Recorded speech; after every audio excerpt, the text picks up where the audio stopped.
தமிழ்நாட்டில் இருக்கிற ஒரு ஸ்டூடெண்ட்ஸும் கண்டிப்பா அப்ளை பண்ண வேண்டிய ஒரு யூனிவர்சிட்டி தான் நேஷனல் யூனிவர்சிட்டி ஆஃப் சிங்கப்பூர். இங்க பாத்தீங்கன்னா டாஃபில், ஐலட்ஸ் இந்த மாதிரி எந்த விதமான கோர்சஸும் நீங்க படிக்க தேவையில்லை.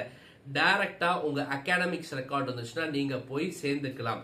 இது பெரிய ஒரு விஷயம். முக்காவாசி யூனிவர்சிட்டிஸ் ஃபாரின்ல போய் படிக்கணும்னா இதெல்லாம் தேவை.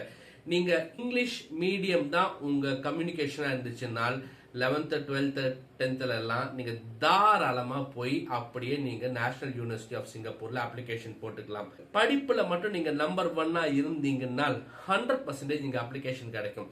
ஃபுல் ஸ்காலர்ஷிப் கிடைக்கும். நீங்க தங்குற செலவு இருக்கீங்களா, எக்ஸாம்பிள் 1 லட்சம் ரூபாய் உங்களுக்கு அங்க செலவாகுது, அந்த தங்குற செலவு அவங்க தருவாங்க. அந்த மாதிரி ஒரு யூனிவர்சிட்டி.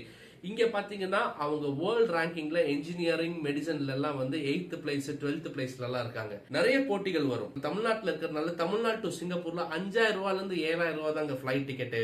போயிட்டு வரதுக்கு ரொம்ப வசதியான ஒரு இடம், கை நிறைய சம்பாதிக்கவும் முடியும். அந்த மாதிரி இடம் சிங்கப்பூர். ஒன்னே ஒண்ணு மட்டும் தான், இவங்க கையில 3 வருஷம் பாண்ட் போட வேண்டியதா இருக்கும். இந்த 3 வருஷம் பாண்ட் போட்டுட்டீங்கன்னா படிச்சு முடிச்சு 3 வருஷம் அவங்க வேலை செய்யணும். இதுதான் அவங்களோட ஒரு கிரைட்டீரியா. அண்ட் இதோட ஃபுல் லென்த் வீடியோ யூடியூப்ல போட்டிருக்கேன். அதுக்கு இல்லாம கிட்ட சொல்லணும்னு நினைச்சது, நம்ம லைட்டிங் மேனுஃபேக்சர்ஸ், லைட்டிங் தான் நம்ம பிரெட் அண்ட் பட்டர். சென்னையில ஷோரூம், ஆபீசஸ், ஃபேக்டரிஸ் இது எல்லாமே இருக்கு. யார் லைட்டிங் பண்றீங்களோ, யார் லைட்டிங் வாங்கணும்னு நினைக்கிறீங்களோ தயவு செய்து வாங்க, பாருங்க எங்க ப்ராடக்ட்ஸ். 25 இயர்ஸா பண்ணிட்டு இருக்கோம். அவ்வளவு அழகா இருக்கும்.